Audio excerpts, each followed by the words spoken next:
ተጠቅሶ የማይዘለቅ ተደምጦ የማይሰለች ረጅም ጊዜ በህይወታችን ውስጥ ያለፈ ወደፊትም በትዝታ የሚኖር ነው። እንግዲህ የይልማ ስራዎች የሙዚቃ አሻራው ላይ በሙዚቃ ታሪክ ውስጥ ትልቅ አሻራ ጥለዋል።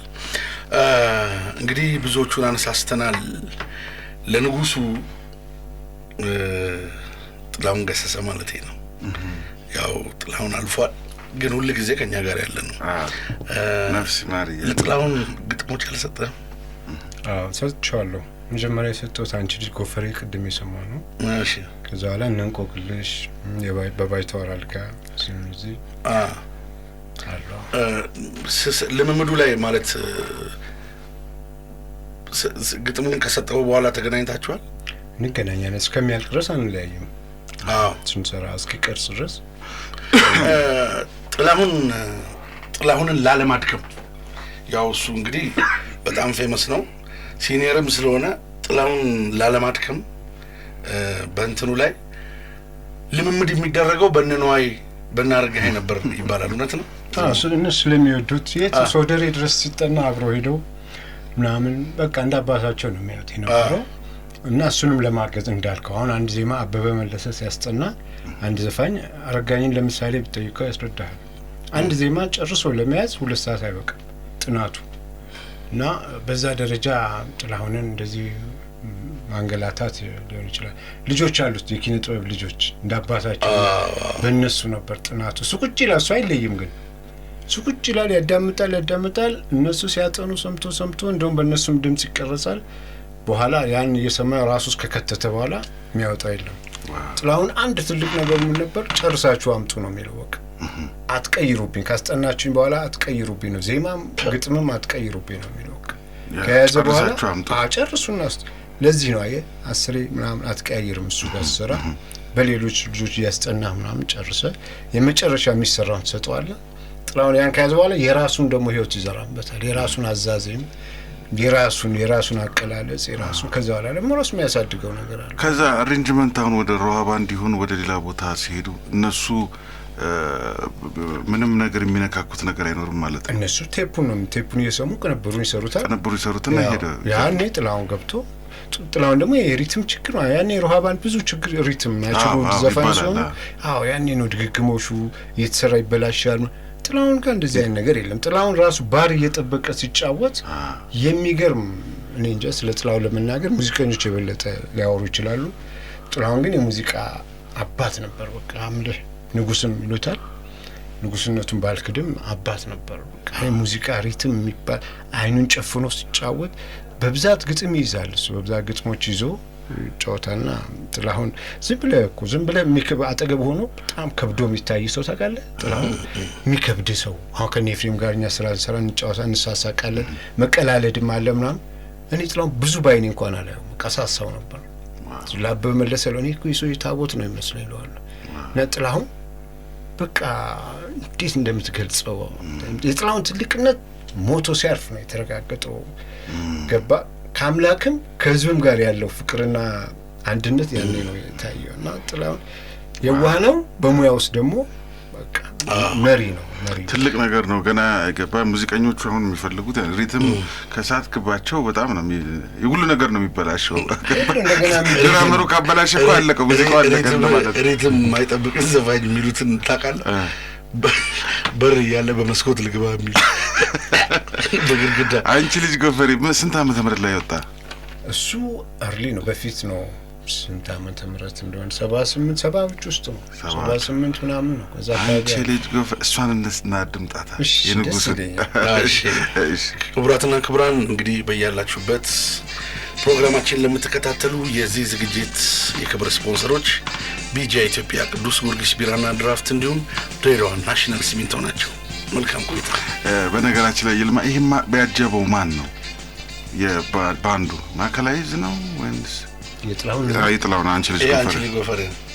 ማዕከላይዝ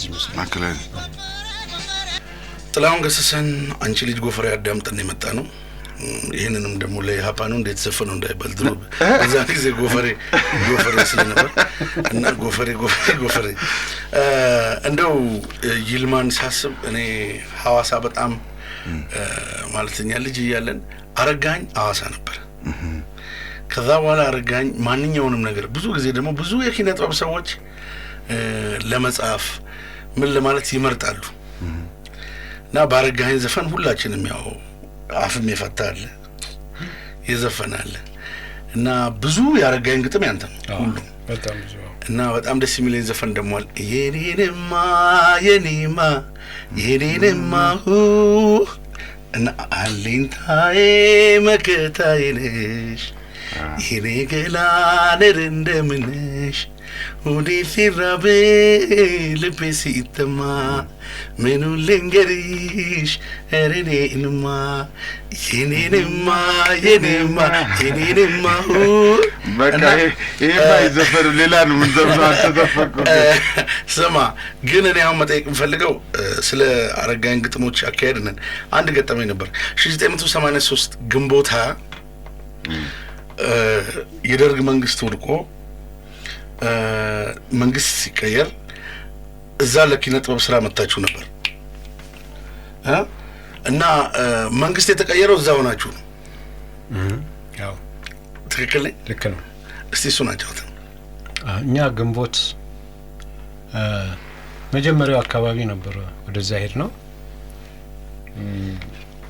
እዛ ሆነን ነው መንግስቱ ሄደ ሸሸ የተባለው ሬዲዮ አለን ሰማ ነበር እኛ ያም ሁሉ ነገር ሲታይ ፈርተን አልተመለስንም ስራችን የቀጠል ነው ከዛ በኋላ ብዙ ድብልቅልቅ ነገር ተፈጠረ ኢህአዴግ ገብቶ አንድ ሳምንት ሙሉ እዛው ቀጥለናል ጦርነት ሆቴሉ ኦሲስ ሆቴል የሚባል ነበር ያረፍንበት ሆቴሉን ለመዝረፍ ምድረ ባለጋሪ ሁሉ ያኔ መሳሪያ ታጥቆ ነበር ልክ ነው እና በቃ ሲተኮስብን ምን ሲል ዙሪያውን ሆቴሉ አልተነካም ዛ ክፍል ይዘው የተቀመጡ ሁሉም ሰራተኞችም የተከላከሉ አዳኑ ግን ያው ስጋት ሰቆቃው ከባድ ነበር እና ያረጋኸኝ ሙሉ አልበም እዛ ውስጥ ሆነን ሰርተን የጨረስነው በጣም አረጋኸኝ ብዙ ዘፈኖቹን ከአንተ ጋር ነው የሰራው ወደ 90 ግጥም ሰርቼለታለሁ ለሱ ዋው እንዴት ያለ ጉድ ነው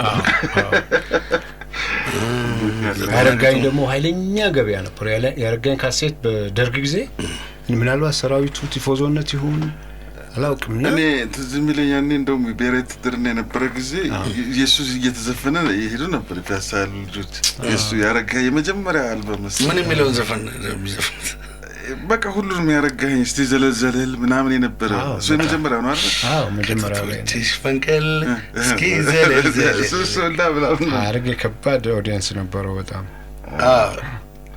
ከዛ ደግሞ በጋራም ደግሞ ነበረ ከነ ነጻነት ጋር ምናምን ነበር በገበያ በካሴት ገበያ ውስጥ መሪው ኤፍሬም ነው ሁሉ ጊዜም ያረጋኸኝ ደግሞ በጣም ስርጭቱ ኃይለኛ ነበር በጣም ታርጌት እንትኑ ግን ይሄ ጥንዱ ላይ በጣም ደስ የሚለኝ ነገር ልንገርህ ነጻነትና አረጋኸኝ ሲዘፍኑ ሁለት ካራክተሮች ነው የሚመስሉኝ ሙልቃቃ ቆንጆዬ ሙልቃቃ ልጅና አራታውን ጎበ አራታውን ሰጋት ያንተ ፍቅር ሰርጎ ጎዳኝ እንዳለንጋ ለምን እሱን አንሰማ አይቻልም እሺ እንስማና እንታ ክቡራትና ክቡራን ተመልሰን መተናል ከገጣሚ ይልማ ገብረአብ ጋር ያለን ቆይታ እስከ 10 ሰዓት ድረስ ይቀጥላል ይልምዬ ቆንጆ ነው ተመችቷል በጣም አንድ ጊዜ በደርግ ጊዜ የተሰራ አልበም ነበር ለድርቅ የብሩህ ተስፋ እሸት እሱ ላይ ብዙ ድምጻን ተሳትፈዋል ፀሐይ ያለ ወደ 12 ይሆናሉ ፓርቲው በቀይ ሰው የተስፋ ጎዳና ይጓዛል ሰፋሪው ይዞ የድል ፋና የምስራች አለ ይውታል ሰፋሪ እሸት ቆርጦ ላክ ለአብዮታዊ መሪ ምናምን ነው እና ዛሬ መልካሙ ይውቲ እንደዛ ይውቲ ተርላ የነገው ዘማሙጂ እጄቱን ሲበላ እዚያ ላይ ኤፍሬም የተጫወተው ጎዳናው ትዝታ የሚል ዘፈናል እና ጎዳናው ላይ አንድ የማይሰማ ግጥም አለ እስቲ የሰማዩ ኮከብ ብሎ የሰማዩ ኮከብ ላይኔ ካላለሽ እስቲ ነይ ሃሎ ተብለሽ እስቲ ከቴክኒሻናችን ካለው ሙዚቃውን ትለቀናል እንስማ የሰማዩ ኮከብ ላይኔ ካላለሽ እንግዲህ ብዙ አድማጮች በውስጣችሁ ሲመላለስ የነበረ ጥያቄ ነው። ከባለቤቱ አንደበት ሰምተናል። ላይኔ ካላለሽ ነው የሚለው። አሁን እንግዲህ ብዙ ቅኔዎችም አሉት አይደል? እሱን ማት ጥያቄዎች አሉ። ለምሳሌ ዘምናንዬ ላይ ስትሄድ ተማርን ካብላ ወለላ አስቀምሳ። አሁን የት ልሂድ መሰለህ? ቴዎድሮስ ታደሰ ጋር እንሂድ። ሉባንጃዬ እየቆረቆረኝ እምዬ ኢትዮጵያ ሙሉ አልበሙ እና ዛሬ ደግሞ በጣም መልእክት አለች ልደሰት ቦዜ የሚል ነው። እሱ እንደውም አሁን በጣም አፕግሬድ ተደርጎ ለሙስና ጥሩ ማስተማሪያ የሚሆን ዘፈን ይመስለኛል። ከቴዎድሮስ ጋር ያላችሁ ግንኙነት እንዴት ነበር? የመጀመሪያ የሰጠው ግጥም ምንድን ነው? ቴዲ ልጅ ነበር ያን ጊዜ ሲያሳዩን እኔና አቤ ተው ቁጭ በል እንዲህ በል እያልን ነበር ያሉ ዋይላ ሲንሰራ ልጅ ሆኖ ግን እንደው አያርፍም ነበር እና እንደዚህ ያደረግን ብዙ ስራዎችን የቤት ነው የተሰሩት እና ቴዲ በቃ ቤተሰብ ነው ለኔ። የመጀመሪያ ልጅ እንኳን ምግብ ስትበላ ቴዲ ተቆጣ ተብላ ነው በምትበላው። በቃ ከኔ ቤት አይጠፋም። ዴል ሁሉ ጊዜ ቀን እኔ ቤት ይውላል፣ ማታ ወደ ክለብ ሄዳል። ክለብ ይሰራ ነበር እና ቴዲ ሙያው ደስ ይላል፣ ጉሮሮ ደስ ይላል። ጥሩ ነበር ጊዜያችን ያሳለፍነው። ተከታታይ 3 ካሴቶች ሙሉ ስራዎች ጽፌለታለሁ።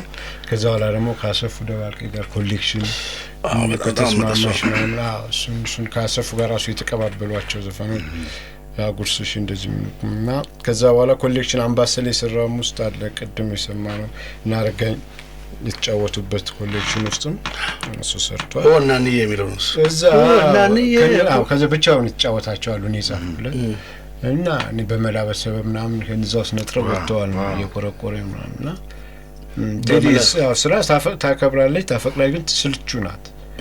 ስልቹ ነው፣ ቶሎ ነው የሚሰለቸው። እንደ ልጅ ነው ባህሪውና ቶሎ መሄድ ይፈልጋል። ያው እኔና አቤ ያያዝን እሱ ሲቆጣ እኛ እንሸሸዋለን፣ እንፈራዋለን። እኛ ስንቆጣ እሱ ይፈራል።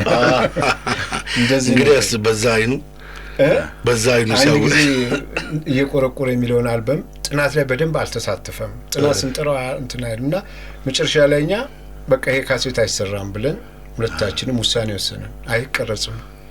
ሊደበድበን ነበር ይፈልገን የነበረው። የት አሉ እያለ እኔ ቤት መጣ፣ አጣን፣ እዛው ወረዳ አጣን። በኋላ ከበረደለት በኋላ አገኘ ነውና አስረዳ ነው። ግን ቴዲ ብዙ ጊዜ ያመነበት ላይ ያጠነክራል እና ያው እኔ የምልህ እዛ ስቴሪዮ ክለብ ይዘፍን ነበር ከዛ በፊት አይደል? በፊት ስቴሪዮ ፒያሳ ሮጣት ሌሊት ሁሉ ይመጣ እኔ ጋር ሌሊት በራስ ከፍቶ ያው እኔ ስጽፍ ነው ማድረው ተነስ ልተኛበት ብሎ እኔን አስነስቶ እኔ ያነጠፍኩ ፍራሽ ላይ ተኛ። እንግዲህ ያው ፍቅርም ከነበረ አባቱ ነህ ማለት ነው። ፍቅር ነው። እየቆረቆረኝ ከተስማማሽ ግን በመላበስ ሰበብ ደግሞ አይርታሽ ፈገግታ አሳሳሽ ከንፈር ሰውነት ሸክላ ነው ይበለዋል አፈር። አሁን ከተስማማሽ እንስማ አንድ ጊዜ ትንሽ። ያኛውም አለን ግን ለማስታወስ ያለ ለማስታወስ ነው እሱ ዘፈን። ኤልማ እንግዲህ መቼም በድጋሚ እናመሰግናለን እኛ ጋር ስለመጣና አንዳንድ የቴክኒካል ነገር አሁን ለምሳሌ ኖርማል ግጥሞች አሉ መጽሐፍ ላይ የምናነባቸው እነሱና ይሄ የዘፈን ግጥሙ እንግዲህ ስትሰሩት ማለት ነው። ቅድም እንዳልከን ከዚህ ማኑ አንተ የምትነሳው እንደሱ እነሱ ሁለቱ ልዩነቶች ጥያቄ ትንሽ ለደራረብብህ ነው። ከድሮ ገጣሚያን ብዙ አሉ፣ አሁንም አዳዲስም አሉ። እንደ ሮል ሞዴል የምታያቸው ገጣሚያን የምትነግረን አለ ወይ? ከድሮም ከአዲሱም እነኚህ ነገሮችና ያው ሌሎቹን ስለዚህ በግጥም ላይ ያለውን ነገር እንድትገልጽ ብዬ ነው። ይሄ የተነባቢ ግጥም እንትን የለውም እዛ ውስጥ አንተን ተጽዕኖ የሚያሳድርብህ ህግ የለውም። አንተንም ተወስኖ ተጀምሮ እስከሚያልቅ ጊዜውንም ርዝመቱንም ጥረቱንም አንተ ነህ ተወስኖ። ያ ነጻ ያደርግሃል። ወደ ዘፈን ስመጣ ቅድም ላጫወትኩ ነው፣ በታይም ተገድበ ነው። ምን ብጽፍ አንድ ዘፈን እኛ 7 ደቂቃ የገቡ እንደው አንዳንድ ስሎ ዘፈኖች ጉድ ነው የምንለው፣ ረዘመ ነው የምንለው እና ኖርማሊ 5 ደቂቃ እንደዚህ ነው 5-6 ደቂቃ ውስጥ ያልቃልና በዛ ታይም ውስጥ ግን አንድ ብለህ ጀምረህ መጨረሻን ማሳየት አለብህ። ዘፈን ግጥም ውስጥ ዘፈኑ ሲያልቅ ምን ማለት እንደፈለግ ስለ ናፍቆትም ስለ ፍቅርም ስለ ምናም ስለ ማግኘትም ይሁን መቋጫ ያለው ሀሳብ። ስለዚህ ሀሳብን በዛ ውስጥ አጠቃለህ አጣፍጥህ። እኔ ይሄን ስል ስድ ግጥም ይጽፉ የዘፈን ግጥም እንዲከብዳቸው አይደለም። ነገር ግን አውቆ መግባት ደግሞ ጥሩ ነው። ስዊት ኤንድ ላይት እንደማለት ጣፋጭና ቀላል ነገር ነው ዘፈን ውስጥ መሆን ያለበት። ሰው ወዲያው ሰምቶ ወዲያው የሚፈታው የሚገባው ነገር ነው መሆን ያለበትና ትንሽ ፈታኝ ነው፣ ገደብ አለው። ቅድም ደግሞ እንዳልኩ ለድምፃውያን ደግሞ ተጨማሪ ድጋፍ ላድርግ ካልክ ቃላቶች ትመርጥላቸዋለህ፣ የሚደመጡ ቃላቶች ከዛ ከዜማ ጋር ያን ዜማ ተጭነው ሊወጡ የሚችሉ ይሄ ያለ። አሁንም ደግሜ የምናገረው ግን ለጀማሪዎቹ እንዲከብድ ማለት አይደለም፣ ተዘጋጅተው እንዲገቡበት ነው። ሌላ ሮል ሞዴል እንደ እድል ሆኖ ድሮ ክሬዲት አይገለጽም ነበር ብዙ። አሁን በዘፋኞች ነበር የሚሄደው። ባህሩ ቀኝ ሲጫወቱ ግጥማቸው በጣም ይስበኝ ነበር። ድሮ ሪል ነበር ቤታችን በሪል ሰማ ነበር። ሪል ቴፕ በሱ ሰማ ነበር። ያኔ ክቡር ዘበኛ ነበር ማዕከላዊ ዘይነት ጥላውን ብዙነሽ። ግን አንዳንዶቹ መድረክ ላይ የተቀረጸ አለ የግጥሙ ደራሲ ከሌ ምናምን ይለዋል።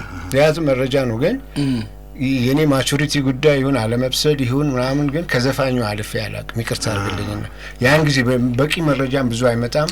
ክሬዲት አይሰጥም። እንደኛ አሁን እንደዚህ ከሌ እንደሚባለው ያኔ አትላቸው። ምሳሌ ደጋጎን የሚያክሉ ሰዎች ተሸፍነው ነው ያለፉት። ተስፋዬ ለሚሳ እነ ሰለሞን ጋዜጠኛው ሰለሞን ተሰማ ንሻምበላ አፈወርቅ ዮሐንስ ጉድ የሆነ ስራ ሰርተዋል። አሁን ስታጣራ ታገኛቸዋለህ፣ ግን አልተመሰገኑበትም፣ አልተከበሩበትም። ያሳዝናልና ከዘፈን ውስጥ እኔ ድምፃዊ ጥላሁን ግጥሞች በፊትም ልጅ ሆኜ በጣም ትዛለኝ ጥንቱ በጣም አጠገቤ ቤተሰብ ቢጠራኝ አልሰማም። እሱ ሸክላ ደግሞ ነበር። ሸክላ እሱ ሲከፈት እና እንደዚህ ነው። እንዲሁ በግጥማቸው ግን ጋይ ጸጋዬን በጣም ነበር ነፍስ ካወቁ ጀምሮ ጸጋዬ ገብረመድህን ቲያትራቸውንም እየገባው አይ ነበር እሳቸው የጻፉትን እና ጋይ ጸጋዬ አጻጻፋቸው ታምር የሚሆንብኝ በቃ እሳቸው ለይቼም መድረክም ላይ በቲያትርም በምንም በህትመትም በቃ እሳቸውና አሁን እኔ ደግሞ እንዲህ ባለሁበት ደግሞ ዘመን ደግሞ ሙሉጌታ ተስፋዬ በጣም ትንሽ ነው የሰራው፣ ግን የማደንቀው ሰው እድሜ ቢቀነስ እኔ ለሱ ባካፈለው ደስ ይለኝ ነበር። በጣም የሚጽፍ ወፌን በተካ ጭራ የምታድረው ወይ ሰው የእድሜ ቢያገኝ ምን ያህል ይጽፍ እንደነበር እና በጣም ብዙ ሰማሁ። አሉ ለመሰለ ጌታውንም አሉ ልጆች አሉ በአሁኑ ሰዓት እየሰሩ ያሉ። ሁሉንም በርቱ ነው የምትላቸው እንጂ አሸንፈሃል እንዲህ ብለሃል አትላቸው። ስም ጠቅሰም መጨረስ አይቻልም፣ ግን እንደው ለማበረታታትና የሚሰሩትን ጸጋዬ ደቦጭም ይጽፋል፣ ጥሩ ናቸው። ግን አሁን ተመስገን ነው። አሁን ማን እንደሰራውም ይታወቃል። ሌላ ከአንድ ከአድማጫችንም የመጣ ጥያቄ ምንድን ነው እነኚህን ግጥሞች አሁን ቅድም ዘላለም እንዳነሳው የማይሰሙ አሉ፣ ምንም ይላሉ ውስጥ አሁን ቅኔ ያላቸው ምናምን ግጥሞችም አሉ እዚህ ዘፈኖች ከሰራቸው ውስጥ በህትመት ለማውጣት ሀሳብ አለ ወይ? ቢወጡልን እንዴ በጣም ነው ያዘ። አሁን የኔ ዶኩሜንት ምለው በካሴቱ ነው። ለምን ግጥሙ ነው በምጽፍበት ጊዜ በአማራጭ ነው ብዙ አድርጌ ነው የምሰራው። ከዛ ውስጥ ያው ወረቀት ነው እኔ ጋር ያለው ማለት ነው። እንግዲህ ያን ላሳትመው አልችልም። ህዝቡ ጋር የደረሰው ከዛ ውስጥ መርጫ አውጥቼ ለዘፋኝ የሰጠሁት ነው። እመርጣለሁ እኔ ጽፌ ዘፋኝ አጠጋ አድርጌ እንምረጥላለሁ። የቱ ነው ስሜት ለምን ዘፋኝ ገብቶት ተነክቶ ሲጫወተው በጣም ጥሩ ይጫወታል። አንድን ግጥም ተረድቶት። ስለዚህ ምርጫ ሰጣለሁ በሰፊው። ስለዚህ እኔ በጣም የአንድ ዘፈን አንድ ገጽ ግጥም እኔ ፋይል ውስጥ ብትገባው በወረቀት ደረጃ 3-4 ገጽ ነው የምታገኘው። ስለዚህ ካሴቶቹ ናቸው። እኔ ከዛ ውስጥ አንድም አልጨምርም አንድም አልቀንስም። በዛን ሰዓት ከብስለት ጉድለት ተሳስቼ እንኳን ቢሆን የተሳሳትኩትን ራሱ ነው ማውጣው። ስለዚህ ካሴቶቹ ነውና አሁን እንደ አዲስ እየለቀምኩ እየጻፍኩ ነው። ከካሴቶች ውስጥ ምንም አይነት ስህተት እንዳይኖር ያ ጊዜ እየፈጀብኝ ነው ያለው። እሱን ወጣዋለሁ። ከዛ በኋላ 100 ግጥሞች በአንድ ጥራዝ እያደረኩኝ አድማጭ እንዲያገኛቸው። አንድ ሌላ ጥያቄ፣ ፍቅር ይዞት ወይ ሚስቱ ጥላው ሄዳ ወይ ኑሮ ወይ አንድ የስራ ነገር ተሰናክሎበት አይዲያ ይዞ መጥቶ ይሄን በዚህ መልኩ ጻፈልኝ ያለና የዘፈነ ዘፋኝ አለ? በዛ መልኩ ሳይሆን በሆነ አጋጣሚ ታሪኩን ከሰማኸው አታልፈውም። አሁን አንቺን ካልመሰለሽ ይቅር ምን አባቱ እንደዚሁ ቃላለም እንደ በቤተሰብ ውስጥ የነበረ ሰው የደረሰበት ስሜት እንደዚህ ያ ማለት እንደ ግብአት ነው። እውነተኛ ታሪክ ሲሆን አንተም እውነተኛ ስሜት ውስጥ ገብተህ ትጫወታለህ። ዘፈኑም ደግሞ ሲያምር ነው የምታገኘው። ዳኒ እስቲ ወደ መሐሙድ እንሂድ። ለመሐሙድ ግጥም ሰጥተዋል? አዎ ማሚ፣ አዎ ከሀገር ቤቷ ጀምሮ ነው። መጀመሪያ የተገናኛችሁበት ከየትኛው ነው? የሀገር ቤቷ ለግለ እሺ የሀገር ቤቷ የሚለውን ዘፈን ከሱ ነው የተገናኛችሁት። ምን ያህል ስራ ሰራችሁ ከመሐሙድ ጋር? መሐሙድ እዛ ውስጥ እንግዲህ የሀገር ቤቷ ውስጥ የኔ ሸሞልሟልና የሚለው አለ፣ ትዝታ ጋረደው የሚለው አለ ስለው ዘፈን። ከዛ በኋላ ልኑርበት ውስጥ አሉ። በጣም የሚገርመኝ 84 ነው የወጣው ልበል። የትኛው ስንቱን አስታወስኩ? እሱ 85 አቦይ 86 የትላንቱን ነገር ጣሙን ቁም ነገሩን ፍቅሩን ያስተዋሉት ያዩት በነገሩን ዳግም ጎጆ አውጥቼ ፍቅሬን ባልሞሽረው ድሮም አለው ታሪክ ዘመን የማይሽረው ቡኑ ቢደራደር እየገሰገሰ ትዝታው ተሽሮ ፍቅሩ በነገሰ። በጣም ጠንከር ያሉ ግጥሞች ናቸው። ጥሩ ናቸው። እነሱ ደግሞ የትዝታው ሙሉውን ግጥም እኔ የጻፍኩለት የመሐሙድ ትዝታ የሚለው ሙሉ ትዝታ በአንድ ኪቦርድ የተሰራው ልበል። እሱ ነው ከዳዊት ይፍሩ ጋር ነው የሰሩት።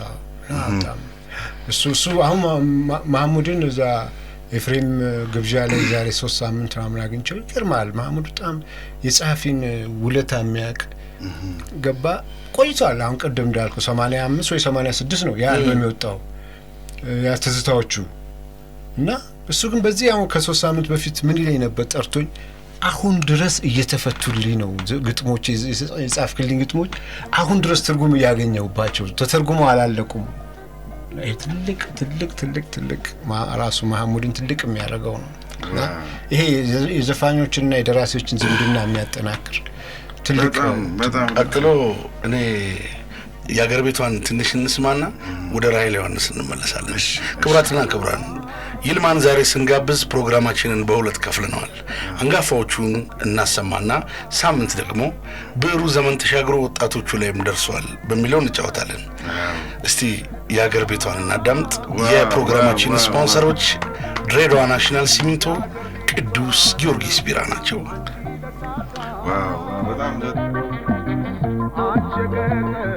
ከመወዳቸው ዘፈኖች አንዱ ነው መሐሙድ። በጣም ደስ ይላል። ይልማ ቴንኪ በጣም እንዲህ ያለ ትዝ ይላል። መሐሙድ ገና ሽበቱ ገና እየጀመረው ነው። ጫፍ ላይ ከኋላ ሮሃ ባንድ የሮሃ ባንድ ድራም ቅላቱን አይቷል። የሆነ ጀጀሪክ የእንትን ዕቃ ነው የሚመስለው። አኮስቲክ ነው ግን የምወደው ድራም እንደ ዘፈኑ በጣም ክቡራትና ክቡራን እንግዲህ የተለያዩ ነጥቦችን እያነሳን ከይልማ ጋር እዚህ ደርሰናል። አብረን እስከ 10 ሰዓት ድረስ እንቆያለን።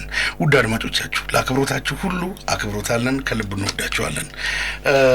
እስቲ ወደ ራሔል ዮሐንስ ልግባና ራሔል ደንበኛ ደርባባ ሴት ናት በእውነት። አሁን ለምሳሌ ለአድናቂዎቿም ትሁት፣ ለእኔ ደግሞ በጣም ደስ የሚለኝ በቃ ከዘፋኞች በእኛ ሀገር አሁን አንጋፋ ብለህ ስትቆጥር ሴቶችን አስናቋለች፣ ክራሯ አለ። ራሔልም ደግሞ ራሔል አንድ በጣም የሚገርም ትዝታም ትጫወታለች። መቆለማመጫው ስሟ ሳመሪያ ያንተ ነው። ይልማ ያለነ እኮ ማየት የሚጠፋ ሀገራዊ ግዴታዋን ትወጣለች። ለአየር ኃይል ስትዘፍን ነው እንደገና ሁሉን ነገር እንዳለ ሆኖ ቅኔዎች ያስተዋልኩባቸው ምኒልክ በወጣው በግሬን ጦጦን ወጣው በግሬን ጦጦን አላገኝም ወይ ጣይቱን ምጡን ነው አብስቶት ያለ ፍቅሩን አብዝቶት ያለ ልክ ዛሬ ይባላል። ምን ይልካል ነው እኮ ምን ይልካል ደግነቱ ዛሬም አልፎም በህይወት አልፎም ምን ይልክ ተብሎ ይጠበቃል። እስኪ አንተ ሰውዬ ሸውዬ ማለት ሸዋ ነው። የሸዋ ሰው ይኸውልህ እኔ እስኪ አንተ ሰውዬ ነበር የሚመስለው። እስኪ አንተ ሸውዬ እሳቸው የሸዋ ሰው ስለሆነ ገባኝ። እንደ አባትህ ስራ ከጓዳ እንድንቀደው ወተቱን በእንስራ ቆንጆ አድርጋ ተጫውተዋለች። በጣም ራሄል በጣም እንግዲህ ስለ ሚኒሊክ ለመጻፍ ያው የሚኒሊክን ገድል ለማወቅ ነው። ከሸዋነታቸው ጋር ተይዘው ደግሞ ማሞጋሸት ይወዳሉ። አዎ ልክ ነው። ተገቢ ነው። እንስማትና እንመለሳለን። አይ ደህቄ እኔ ቅድም ቃል ገብቻለሁ በሌላ ፕሮግራም እንግዲህ እነኚህ የይልማ ሙዚቃዎች በደንብ እናሰማለን። እንደው አድማጮቻችን በነገራችን ላይ ይገባቸዋል። አሁን ስልክም ስቀበል ያለው ነገር ይሄ ነው። እናውቃለን ሙዚቃውን ቀንጨብ ማድረጋችሁ ከሰዓትም አኳያ ነው እሱ ያወራ ነው። በዚህ ወደ ከነ ግርፏ አስናቁ ጋር እንሂድ። አስናቁን በቴሌቪዥን ሳያለቀስኩት በመሰለ ክራርሽ ሲላት እጄ አለችና በጣም እውነቴን ነው ልቤን የተነካው። ስትጫወተው የነበረው ነገር ሲያቅት እና ለእሷ ይሰጣት ምን ነበር? ወደ 3 ነገር ነው እንደ ኢየሩሳሌም እና ሌሎች ደግሞ አሉ እዛው አልበም ውስጥ 3 ነው እሷ የሰራችው። በጣም ይገርመኛል። እኔ አሁን አስናቀች ወርቁ ይሄንን አንተ መስጠትህ በጣም ከገረሙኝ አንዱ ይሄ ነው። ምክንያቱም እኔ በጣም በእድሜም ረጅም ስለነበረ ይሄ የድሮ የእሷ ይመስለኝ ነበር። ያን የእኛም እኮ እድሜያችን እየገፋ ሄደ አናስበው እያልን የሰው ስናይ እንደ ኢየሩሳሌም አሁን በርካታ አድማጮች የሚጠብቁትን ነገር እስቲ ኮርኮር ለማድረግ ፈልጋለሁ። እንደ ኢየሩሳሌም ትንሽ አስደምጥልን ብሩክ። አይ ዳኒ በነገራችን ላይ አድማጮቻችን ያው እንግዲህ ቴሌቪዥን ይታያችሁ ነበር። ዳኒ 10 ጊዜ ጨብጠዋል ይልሙ። እኔ አሁን መጠይቅ ብዙ ስራዎች ሰርተሃል። እንደገና ድሮ የሰራህላቸው ዘፋኞች ሙዚቃዎቻቸውን እያደሱ እየተጫወቱ ነው ዳግመኛ። ልክ ይሄ አንድ በግ ወይ የሚያመሰኳ ታውቃለህ፣ በፊት የበላውን እንደዚህ እንደገና የሚያላምጥ ማለት ነው። ሁለተኛ ድምፃውያን ግጥም ከሰጣቸው በኋላ የምትለያዩት የሚከፍሉትን ከፍለው ነው። ከዛ እነሱ ማአት አክሰስ አላቸው፣ ኮንሰርት ይሰራሉ፣ ብዙ ገቢ ያላቸው። አሁን ደግሞ ድሮ በካሴት ነበር፣ በሲዲ ነው። ግን አሁን ደግሞ እንደገና ዘፈኖቻቸውን ደግሞ እስቲ አንዴ አዲሱን የኤፍሬምን አስደምጠኝ። ዋው በነገራችን ላይ ቆንጆ ተደርጎ ነው ሲንግል የተሰራው። በአንተ አይን እንዴት ነው ኤፍሬም እንደገና ተወለደ ነው የሚያሰኘህ ሲዘፍን?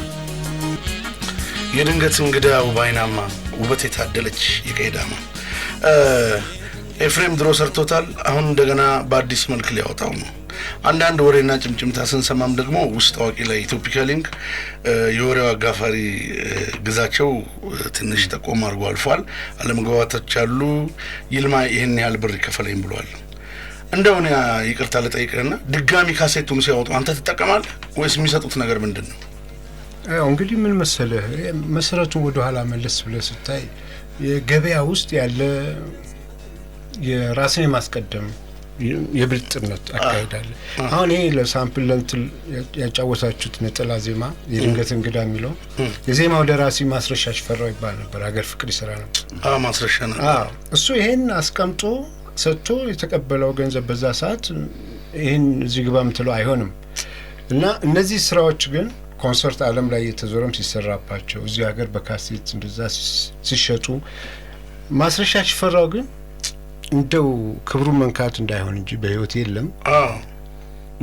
ለእለት ሳንቲም እጁ ላይ አጥቶ በህይወት ያለፈበት ነው። በነገራችን ላይ አድማጮቻችን ማስረሻ ሽፈራው ማለት ጎጆ መውጫ ድራማ ላይ ወይም የነዘሙ ላይ አበየ ኢማምን ሆኖ የሚጫወተው ልክ ነው። አቦ መገን አላህዬ አቦ እንዴት ታረገኝ ይሆን የሚለው ሽማግሌ ለማለት ያክል። እሺ ቀጥል። ተቸግሮ ሳንቲም አጥቶ ነው በህይወት በሚያልፍበት ሰዓት የታወቀም ገባ ያገዘውም ሰው አልነበረም። እና በህጉ አለመካሄዱ ነው እንጂ አሁን አስተማማኝ ህግ ወጥቷል፣ ታውጇል እኮ። የቅጂ መብት ጉዳይ ኮፒራይት መብት ደግሞ ከሰለጠኑ ሀገሮች ነው ልምዱ የመጣው። ሰለጠነው ዓለም የነበሩ ደግሞ ነዋሪዎች ማናቸውም ያውቁታል፣ ጠንቅቀው ያውቁታል። እዛ ሀገር አንዲት ዜማ፣ አንዲት ካሴት፣ አንዲት ሲዲ ያለ ባለመብቱ ፍቃድ አትነካም። እዚህ ግን ሲሆን የነበረው ከንቱ ልማድ ላይ እንደገና ሌላ ተጽዕኖ ይጨምሩበታል። እነሱ አንድ ሰጥተዋል የሚሉም ጭምር አሉ። አላጣውም ያንን ግን አንተ እግዚአብሔር በሰጠህ ተሰጥኦ አገልግለህ ሰርተህ ለህዝብ እኮ ነው፣ ለነሱ እኮ አይደለም። እኔ በበኩሌ ህሊናዬ እንደማያውቀው ለዘፋኝ ወይም ለነጋዴ አይደለም ጽፈው ለህዝብ ነው። ለምሳሌ አሁን ያላችሁትን ጥያቄ የዛሬ 9 ዓመት አንስቼው ነበር። ይገባ የነበረ ኤፍሬም በግሉ ካሳታሚውም ከኛም እውቅና ውጭ ሀገር ከኢትዮጵያ ውጭ ያለውን ሲዲ ካሴት ጭምር እያሳተመ እንደ ነጋዴ ሸጧል። ያን ጥያቄ እኔ 4 ሲዲ ነው እሱ የሰራው። ያው ኤፍሬም ነው ያሳተመው ሲሉኝ በቃ ኤፍሬም አንድ ቀን ጥርቶ ሰብሰብ አድርጎ ቴንኪው ብሎ ይህን ነገር ይሸፍናል የሚል ግምት ነበር። እኔ ለምን አሳታሚውን ኤሌክትራን ስቴኮ ካንተ ጋር ካሴት ነው የምንሰራው አለም ለካሴት ነው። ስለዚህ ሲዲ ያለው ሱቅህ ውስጥ ለምንድን ነው ዋጋ ማታሻሽለው ማታስተካክለው ስሉ ይሄ ኤፍሬም ነው እያሳተመ የሚሸጥልኝ ለኔም ማለት እኔ አላቅም ከዛ እየገዛሁ ነው። እና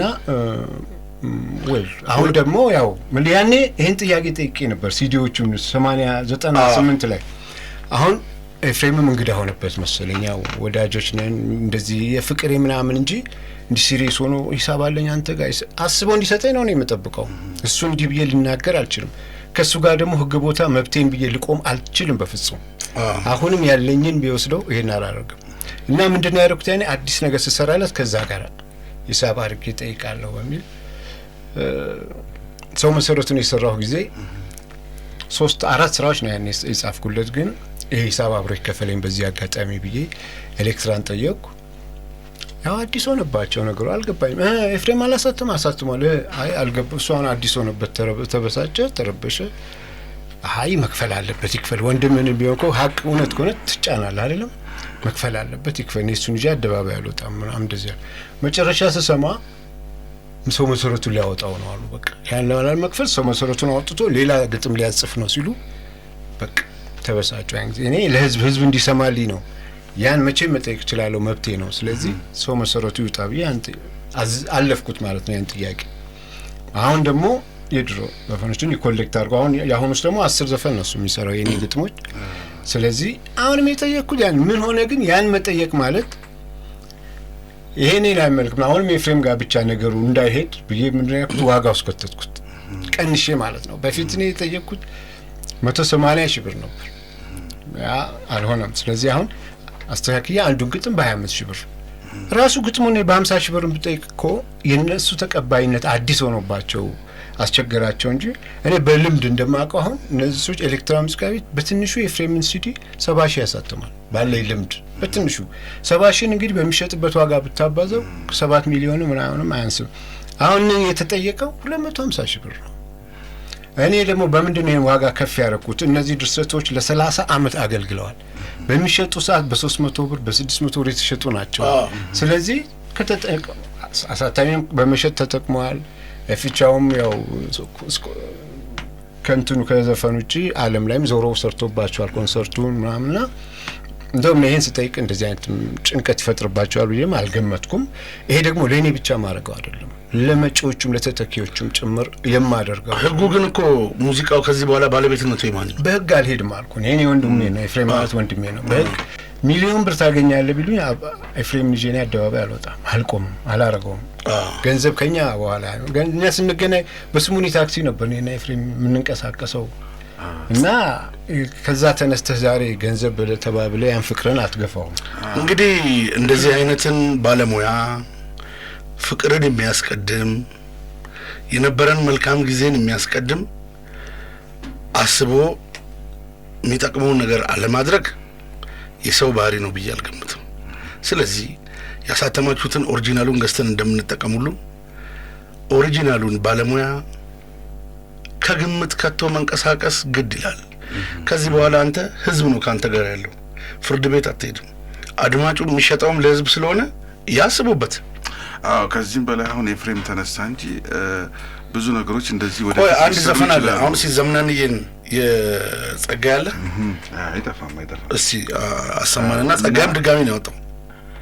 ግን ምን መሰለህ ጸጋዬ ምን አንዲ በሰው ብቻ ስም እየጠራን ብቻ ሳይሆን እንደዚህ አዲስ ታትሞ አዲስ ለገበያ ሲወጣ ቅድም እንዳልከው ኦሪጂናል የሰሩትም ሰዎች መታወስ አለባቸው የሚለው መልእክት ቢሆን ጥሩ ነው።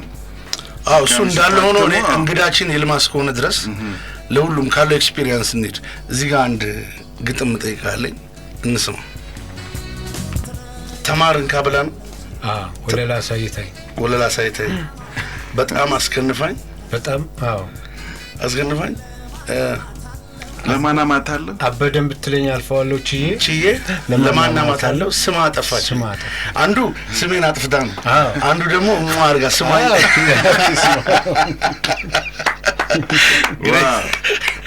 እንግዲህ በቆይታዎች ውስጥ ዘፈኖችን እየተነተኑ እንደገና ማሰብ ሊመጣ ነው ኦሪጂናል መግዛት ደግሞ ግጥሞቹን ለማግኘት